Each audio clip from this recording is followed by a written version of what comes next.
नमस्कार, जय हिंद दोस्तों। स्वागत है आप सभी का आपके अपने YouTube channel study CBL classes में। दोस्तों, आज की जो हमारी कहानी है वो मनोरंजन और ज्ञान की दृष्टिकोण से बहुत ही शानदार कहानी है। आज जो कहानी हम आपके लिए लेकर आए हैं उस कहानी का शीर्षक है नमक का दरोगा। यह मुंशी प्रेमचंद द्वारा लिखी गई कहानी है और बहुत ही जो है मार्मिक कहानी है, जिसमें ईमानदारी, सत्यनिष्ठा और साथ ही साथ जो है नोक झोंक भरी कहानी है। ये कहानी पढ़ने के बाद आपको जो है सुनने के बाद आपको बहुत ही आनंद की अनुभूति होगी और साथ ही साथ इस कहानी से बहुत कुछ सीखने को मिलेगा। तो आइए इस कहानी को शुरू करते हैं। नमक का दरोगा। काफ़ी दोस्तों ने सुना होगा, काफ़ी दोस्तों ने नहीं सुना होगा। जिन्होंने नहीं सुना होगा या जिन्होंने सुना होगा उनसे बस एक ही रिक्वेस्ट है कि चैनल को सब्सक्राइब कर दें, वीडियो को लाइक करें और ज़्यादा से ज़्यादा जो है अपने दोस्तों तक इसे शेयर करें। तो चलिए अपनी कहानी पर चलते हैं। नमक का दरोगा मुंशी प्रेमचंद द्वारा रचित कहानी पर।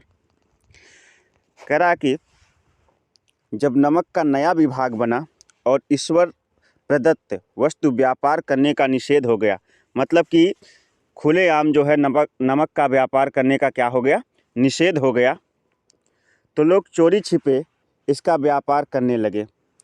अनेक प्रकार के छल प्रपंचों का सूत्रपात हुआ। कोई घूस से काम निकालता तो कोई चालाकी से। अधिकारियों के पौ 12 थे। मतलब अधिकारियों के जो पौ 12 का मतलब होता है कि अधिकारी काफ़ी घमंड में थे। पटवारीगिरी का सर्वसम्मानित पर छोड़कर लोग इस विभाग में बरंकदाजी करते थे। मतलब इस विभाग में लोग जो है ट्राई करते थे, इस विभाग में आकर जो है नौकरी के लिए अप्लाई करते थे। ठीक है। इसके दरोगा पद के लिए तो वकीलों का भी जी ललचाता था। जो नमक का दरोगा पद था उसके लिए वकीलों का भी जी ललचाता था। यह समय था जब अंग्रेजी शिक्षा और ईसाई मत को लोग एक ही वस्तु से समझते थे। फारसी का प्राबल्य था। प्रेम कथाएं और श्रृंगार रस काव्य पढ़कर फारसीदास सर्वोच्च पदों पर नियुक्ति हो जाया करती थी उस समय। अब यहाँ से कहानी का जो नायक है मुंशी वंशीधर भी जुलेखा की विरह कथा समाप्त करके सीरी और फरदाह के प्रेम वृत्तांत, नल और नील की लड़ाई और अमेरिका के आविष्कार महत्व की बातें समझने के बाद रोजगार की खोज में निकले। मतलब है कि सभी प्रकार के ज्ञान को लेने के बाद जो है मुंशी वंशीधर भी जो है व्यापार नहीं कह सकते, यहाँ पर कह सकते हैं कि नौकरी की तलाश में निकले। उनके पिता एक अनुभवी पुरुष थे। समझाने लगे। पिता ने कहा, बेटा, घर की दुर्दशा तुम देख रहे हो। ऋण के बोझ तले दबे हुए हैं।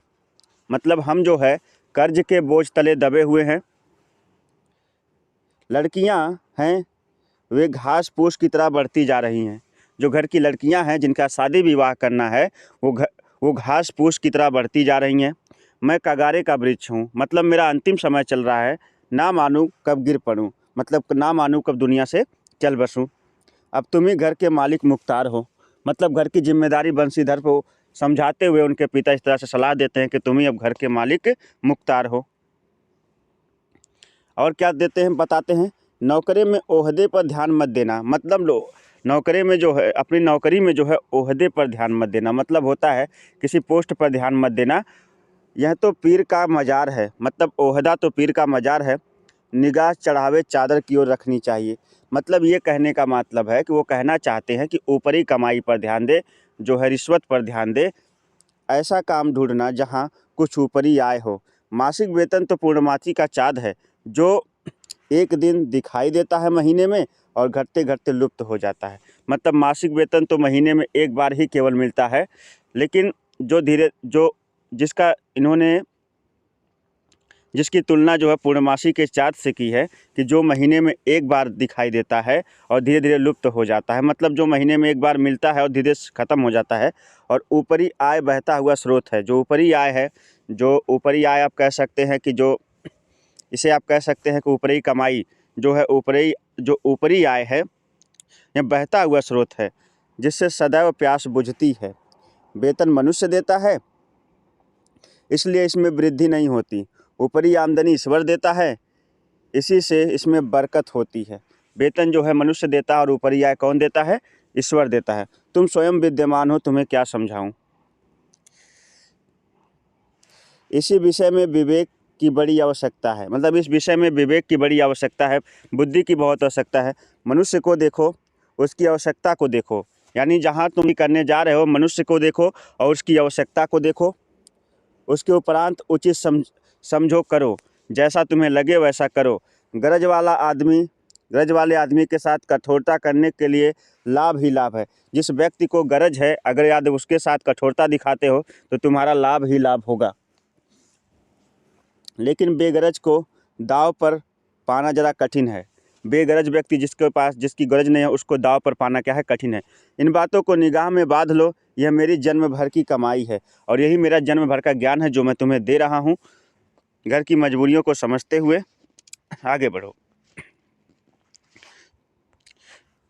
देखिए, यहाँ से दूसरा खंड शुरू होता है। इस उपदेश के बाद पिताजी ने आशीर्वाद दिया। बंशीधर एक आज्ञाकारी पुत्र थे। जो बातें पिता ने समझाई सभी ध्यान से सुनी और तब घर से चल खड़े हुए। इस विस्तृत संसार में उनके लिए धैर्य, अपना मित्र, बुद्धि और पथ प्रदर्शक और आत्म स्वावलंबन ही अपना सहायक था। मतलब खुद के ही बल पर वो चले जा रहे थे, लेकिन अच्छे सगुन और नेम टेम से निकले थे कि जाते जाते नमक विभाग में दरोगा के पद पर प्रतिष्ठित हो गए। मतलब उन्हें दरोगा के पद की जो है नौकरी मिल गई। वेतन अच्छा है, ऊपरी आय का तो ठिकाना नहीं था। वृद्ध मुंशी जी को सुख संवाद मिला तो फूले ना समाये। महाजन कुछ नरम पड़े। कलवार की आशालता लहलाई और पड़ोसियों के हृदय में सूल गड़ने लगे। ऐसा ही होता है, पड़ोसियों के हृदय में जो है दुख होने लगा कि जाते ही जो है दरोगा के पद पे प्रतिष्ठित हो गए। जाड़े के दिन थे और रात का समय। नमक के सिपाही चौकीदार नशे में मस्त थे। मुंशी बंशीधर को यहाँ आए अभी 6 महीने से अधिक ना हुए थे, लेकिन इस थोड़े समय में ही उन्होंने अपनी कार्य कुशलता और उत्तम आचार से अफसरों को मोहित कर लिया था। अफसर उन पर बहुत विश्वास करने लगे थे। नमक के दफ्तर के 1 मील पूर्व और जमुना नदी बहती थी। उस पर नाव का एक पुल बना हुआ था। दरोगा जी किवाड़ बंद किए मीठी नींद में सो रहे थे। मतलब मुंशी बंशीधर। अचानक आँख खुली तो नदी की प्रवाह की जगह गाड़ियों की गड़गड़ाहट तथा मल्लाहों का कोलाहल सुनाई दिया। उठ बैठे। इतनी रात गए गाड़ियां क्यों नदी के पार जाती हैं? अवश्य कुछ ना कुछ गोलमाल है। तर्क ने भ्रम को पुष्ट किया। वर्दी पहने, तमंचा जेब में रखा और बात ही बात में घोड़ा बढ़ाए पुल की ओर आ पहुँचे। गाड़ियों की एक लंबी कतार पुल के पास जाती देखी। डांट कर पूछा, किसकी गाड़ियां हैं? दरोगा जी ने पूछा, किसकी गाड़ियां हैं? थोड़ी देर तक सन्नाटा रहा। आदमियों में कुछ कानाफूसी हुई। तब आगे वाले ने कहा, पंडित आलोपी दिन की। कौन पंडित आलोपी दिन? दरोगा ने पूछा। दातागंज के, जवाब आया। मुंशी बंशीधर चौंके। पंडित आलोपी दिन इस इलाके के सबसे प्रतिष्ठित जमींदार थे। लाखों रुपए का लेन देन करते थे। इधर छोटे से बड़े कौन ऐसे थे जो उनके ऋणी ना हों। व्यापार भी काफ़ी लंबा चौड़ा था। बड़े चलते पुर्जे आदमी थे। अंग्रेज अफसर उनके इलाके में शिकार खेलने आते और उनके मेहनत होते 12 मास सदाव्रत चलता रहता। मतलब इतने काफ़ी रईस और जो है काफ़ी धनवान व्यक्ति थे। मुंशी ने पूछा, गाड़ियाँ कहाँ जाएंगी? उत्तर मिला, कानपुर। लेकिन इस प्रश्न पर कि इसमें क्या लदा है, सन्नाटा छा गया कि गाड़ियों में क्या लदा है। जैसे ही ये मुंशी बंशीधर या दरोगा बंशीधर ने जो है क्या किया, प्रश्न किया कि इसमें क्या लदा है, पूरी तरह से क्या हो गया, सन्नाटा छा गया। दरोगा साहब का संदेह और भी बढ़ा जब उन्होंने पूछा और जवाब नहीं मिला कि इसमें क्या लदा है। कुछ देर तक उत्तर की बाट देखकर उत्तर को जोहते रहे और वह जोर से बोले, क्या तुम सब गूंगे हो गए हो? हम पूछते हैं इसमें क्या लदा है, यानी इस गाड़ियों में क्या लदा हुआ है। जब इस बार भी कोई उत्तर ना मिला तो उन्होंने घोड़े को एक गाड़ी से मिलाकर बोरे को टटोला, भ्रम दूर हो गया। ये नमक के ढेले थे, नमक के ढेले थे, मतलब ये नमक चोरी करके जा रहे थे। पंडित आलोपी दीन अपने सजीले रथ पर सवार होते हुए, सोते हुए, कुछ जागते हुए आ रहे थे। अचानक कई गाड़ी वालों ने घबराए हुए आकर जगाया। बोले, महाराज, दरोगा ने गाड़ियां रोक दी हैं, घाट पर खड़े आपको बुलाते हैं। अब यहाँ आलोपी दीन का परिचय है, जो कि इस कहानी के दूसरे नायक या खलनायक कह लीजिए। पंडित आलोपी दीन का लक्ष्मी पर अखंड विश्वास था। मतलब वो जो है धन संपत्ति पर बहुत विश्वास करते थे। उनका कहना, वो कहा करते थे कि संसार का तो कहना ही, स्वर्ग में भी लक्ष्मी का ही राज्य है। मतलब स्वर्ग में ही जो है लक्ष्मी का ही राज्य है। उनका यह कहना था, यथार्थ ही था। न्याय और नीति सब लक्ष्मी के ही खिलौने हैं। मतलब पैसे पर ही सब कुछ चलता है। वह जैसे चाहती हैं वैसे ना चाहती हैं। लेटे लेटे गर्व से बोलो, चलो हम आते हैं। यह कहकर पंडित जी बड़ी निश्चितता से पान के बीड़े लगाकर खाएं। फिर लिहाफ ओढ़े हुए दरोगा के पास आकर बोले, बाबूजी, आशीर्वाद कहिए, हमसे ऐसा कौन सा अपराध हुआ कि गाड़ियां रोक दी गईं? हम ब्राह्मणों पर तो आपकी कृपा दृष्टि रहनी चाहिए, यानी हम ब्राह्मणों पर आपका तो उपकार रहना चाहिए। बंशीधर रुखाई से बोले, सरकारी हुक्म है, इसीलिए गाड़ियां रोक दी। पंडित आलोपी दीन ने हंसकर कहा, हम सरकारी हुक्म को नहीं जानते, न सरकार को। हमारे सरकार तो आप ही हैं। हमारा और आपका तो घर का मामला है। हम कभी आपसे बाहर हो सकते हैं? आपने व्यर्थ का कष्ट उठाया। यह हो ही नहीं सकता कि इधर से जाएं और इस घाट के देवता को भेंट ना चढ़ावे। मतलब कि इधर से जाएं और आपको कुछ देना, ठीक है ना। मैं तो आपकी सेवा में स्वयं ही आ रहा था। बंशीधर पर ऐश्वर्य की मोहिनी बंसी का कुछ प्रभाव ना पड़ा। मतलब जो भी आलोपी दीन बंशीधर को कहना चाहते थे, उस पर दरोगा बंशीधर पर उसका कोई असर नहीं पड़ा। ईमानदारी की नई उमंग थी। कड़क कर बोले, हम उन नमक हरामों में से नहीं हैं जो कौड़ियों पर अपना ईमान बेचते फिरते हैं। आप इस समय हिरासत में हैं। आपका कायदे के अनुसार चालान होगा। बस मुझे अधिक बातों की फुर्सत नहीं है। तो बंशीधर दरोगा ने कड़क कर बोला, जमादार बदलू सिंह, तुम इन्हें हिरासत में ले लो, मैं हुक्म देता हूँ। पंडित आलोपी दीन स्तंभित हो गए। गाड़ी वालों में हलचल मच गई। पंडित जी के जीवन में कदाचित पहला ही अवसर था जब पंडित जी को ऐसी कठोर बातें सुननी पड़ी। बदलू सिंह आगे बढ़ा, किंतु रोब के मारे यह साहस ना हुआ कि उनका हाथ पकड़ सके। पंडित जी ने धर्म और धन को ऐसा निरादर करते हुए कभी नहीं देखा था। विचार आया कि यह अभी उद्दंड लड़का है। मतलब किसको? दरोगा बंशीधर अभी उद्दंड लड़का है, माया मोह के जाल में कभी नहीं पड़ा, अल्लड़ है, झिझकता है। बहुत दीन भाव से बोले, बाबू साहब, ऐसा ना कीजिए, हम मिट जाएंगे, इज्जत धूल में मिल जाएगी। हमारा अपमान करके आपके हाथ क्या आएगा? हम किसी तरह आपसे बाहर थोड़ी हैं। बंशीधर ने कठोर स्वर में कहा, हम ऐसी बातें नहीं सुनना चाहते। आलोपी दीन ने जिस सहारे को चट्टान समझ रखा था, मतलब धन और लक्ष्मी पर उनका जो विश्वास था, वह पैरों के नीचे खिसकता हुआ मालूम हुआ। स्वाभिमान पर धन ऐश्वर्य की कड़ी चोट लगी, किंतु अभी धन की सांख्यिक शक्ति पर पूरा भरोसा था। अपने मुख्तार से बोले, लाला जी, 1000 के नोट बाबू साहब को भेंट करो, आप इस समय भूखे सिंह हो रहे हैं। ये कथन है पंडित आलोपी दीन के। बंशीधर ने गर्म होकर कहा, 1000 नहीं, 1,00,000 भी नहीं, मुझे सच्चे मार्ग से नहीं हटा सकते। चाहे 1000 दो, चाहे 1,00,000 दो, ये मुझे सच्चे मार्ग से हटा नहीं सकते, सच्चे मार्ग से हटा नहीं सकते।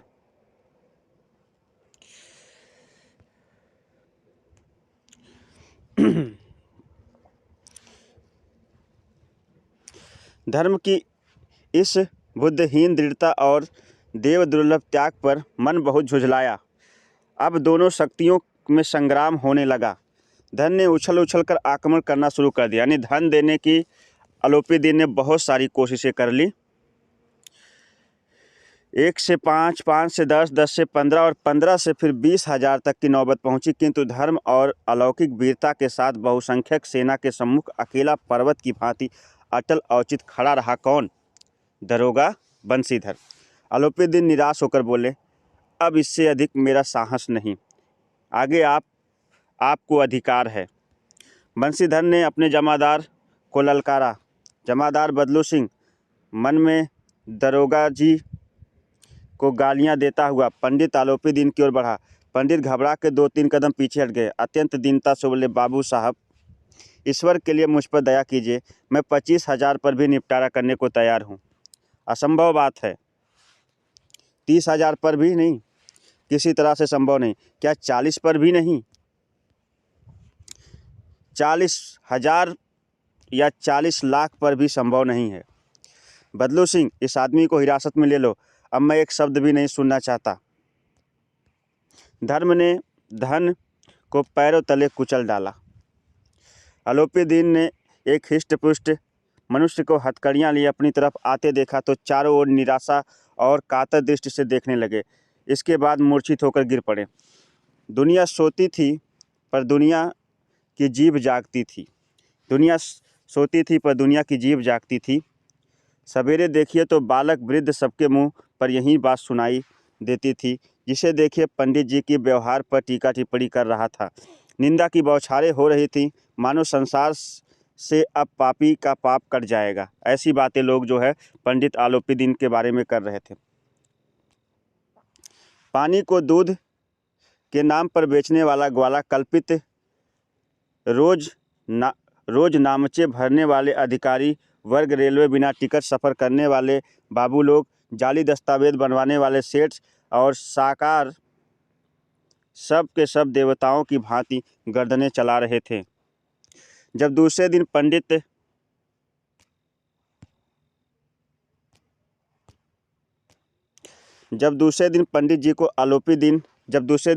आलोपीदीन को अभियुक्त होकर कांस्टेबलों के साथ हाथों में हथकड़ियाँ, हृदय में ग्लानि और क्षोभ भरे लज्जा से गर्दन झुकाए हुए अदालत की तरफ चले तो सारे शहर में हलचल मच गई।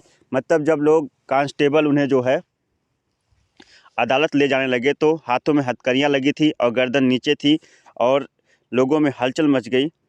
मेलों में कदाचित आंखें इतनी व्यग्र ना होती होंगी जितना कि मेलों में भी भीड़ नहीं होती होगी, उतना पंडित आलोपीदीन को देखने के लिए जो है क्या थी, भीड़ लगी हुई थी।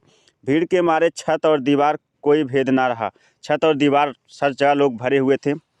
किंतु अदालत में पहुंचने की देर थी। पंडित आलोपीदीन इस अगाध वन के सिंह थे। इस अगाध वन के सिंह थे मतलब उनका ही राज चलता था अदालत में भी। अधिकारी वर्ग उनके भक्त, अमले उनके सेवक, वकील उनके मुख्तार, आज्ञापालक और अर्दली चपरासी चौकीदार उनके बिना मोल के गुलाम थे। उन्हें देखते ही लोग चारों तरफ से दौड़े। सभी लोग विस्मित हो रहे थे, इसलिए कि नहीं आलोपीदीन यह कर्म क्यों किया। सभी लोगों को आश्चर्य हो रहा था, इसलिए नहीं कि आलोपीदीन ने कर्म क्यों किया, बल्कि इसलिए कि वह कानून के पंजे में कैसे आ गए, मतलब वो उन्हें पकड़े कैसे गए। ऐसा मनुष्य जिसके पास असाध्य साधन करने वाला धन और अनन्य वाचालता हो, वह क्यों कानून के पंजे में आए। प्रत्येक मनुष्य उनसे सहानुभूति प्रकट करता था। बड़ी तत्परता से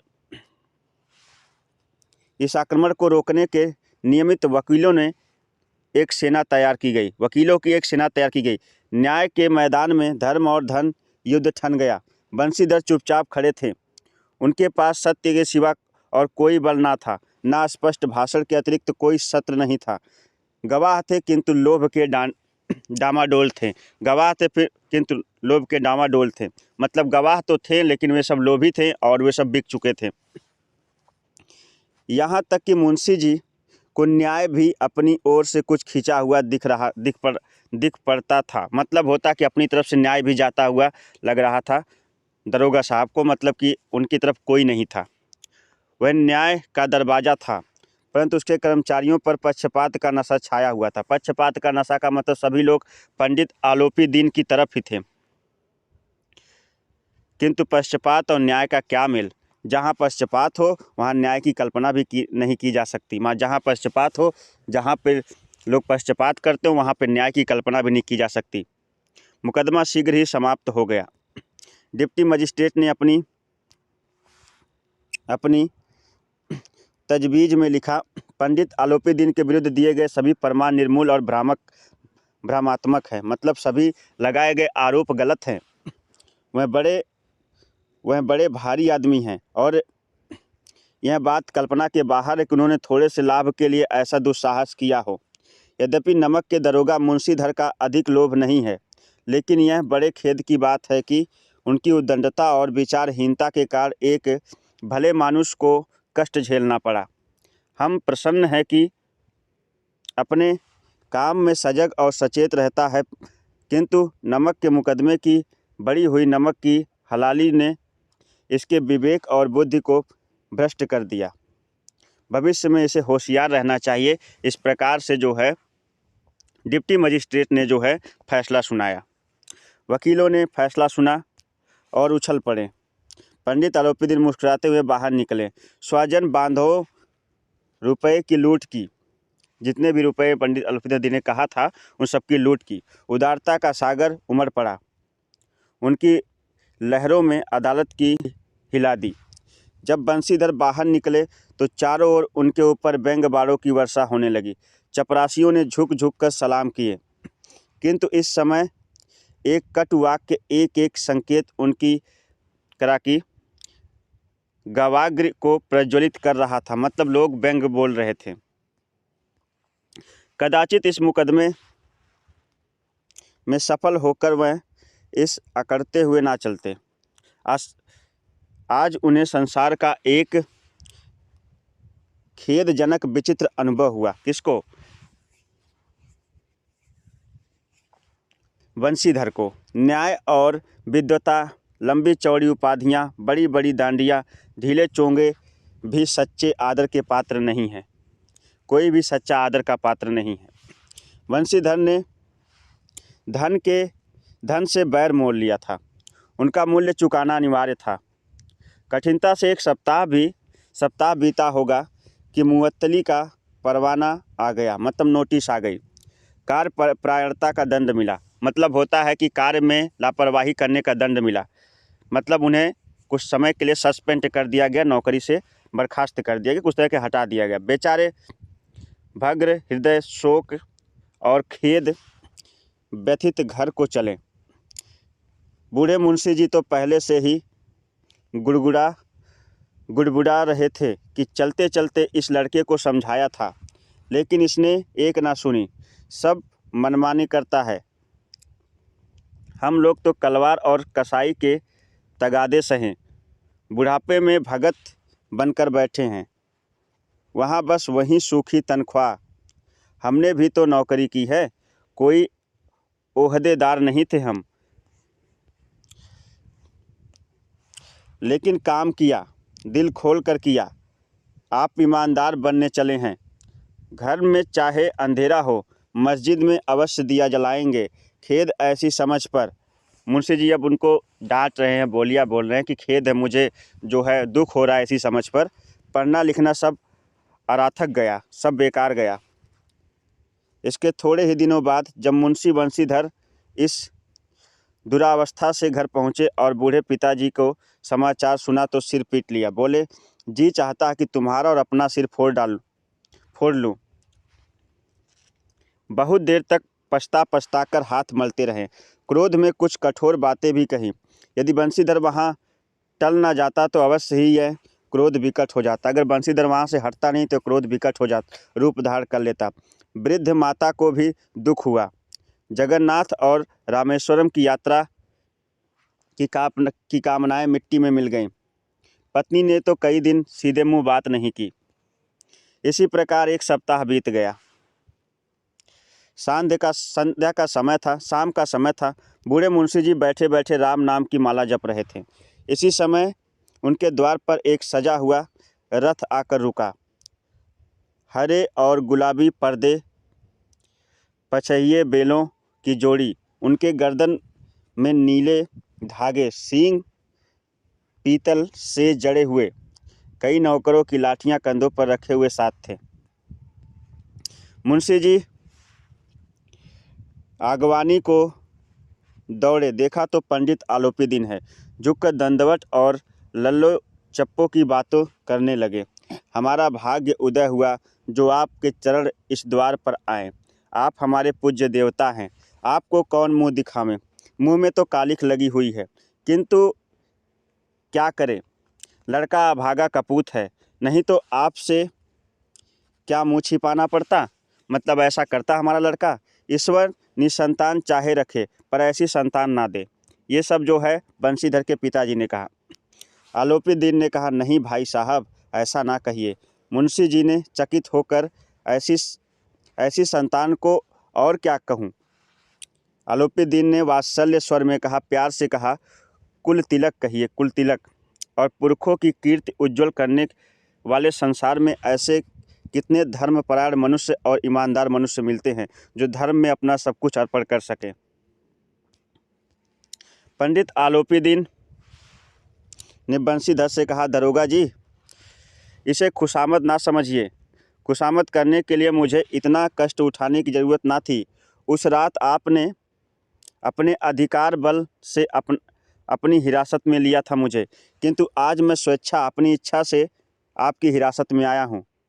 मैंने हजारों रईस और अमीर देखे, हजारों उच्च पदाधिकारियों से काम पड़ा, किंतु मुझे परास्त किया तो आपने। मैंने आपको अपना और अपने धन का गुलाम बनाकर छोड़ दिया। मैंने सबको अपने धन का गुलाम बनाकर छोड़ दिया। सॉरी, यहाँ पे थोड़ा सा मिस्टेक हो गया था। मैंने सबको अपने धन का गुलाम बनाकर छोड़ दिया। मुझे आज्ञा दीजिए कि आपसे कुछ विनय कर सकूं, आपसे कुछ मांग सकूं।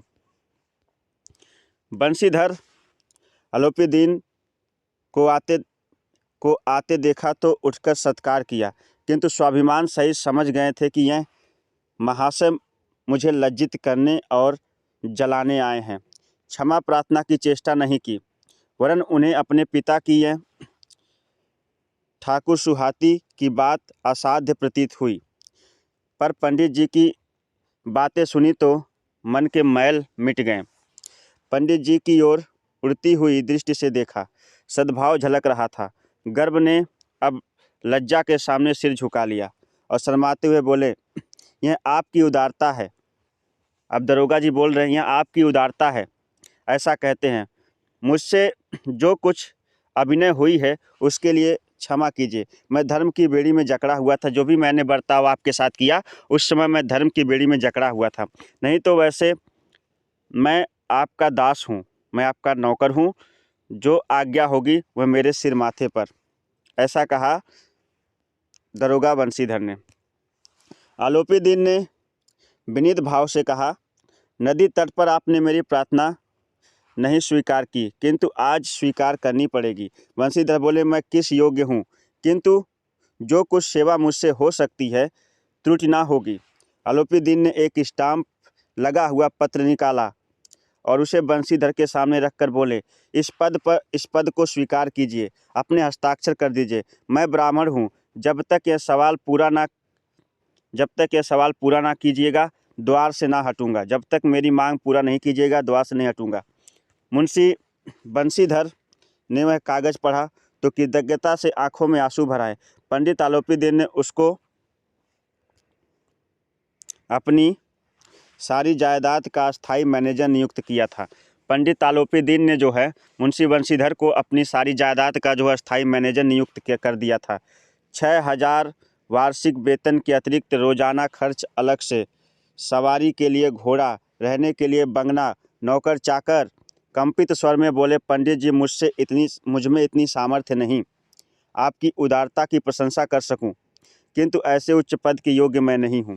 आलोपीदीन हंसकर बोले, मुझे इस समय एक अयोग्य मनुष्य की ही जरूरत है। मतलब मेरे संपूर्ण संपत्ति के जो अस्थायी मैनेजर आप ही बनेंगे। बंशीधर ने गंभीर भाव से कहा, यो मैं आपका दास हूँ, आप कैसे जैसे कीर्तिमान सज्जन पुरुष की सेवा करने का मेरे लिए सौभाग्य की बात है, किंतु मुझ में ना विद्या है, ना बुद्धि है, ना स्वभाव है जो त्रुटियों की पूर्ति कर देता है। मतलब ना ही स्वभाव मेरा ऐसा है कि मैं गलती को माफ़ कर सकूं। ऐसे महान कार्य के लिए एक बड़े मर्मज्ञ अनुभवी की ज़रूरत है।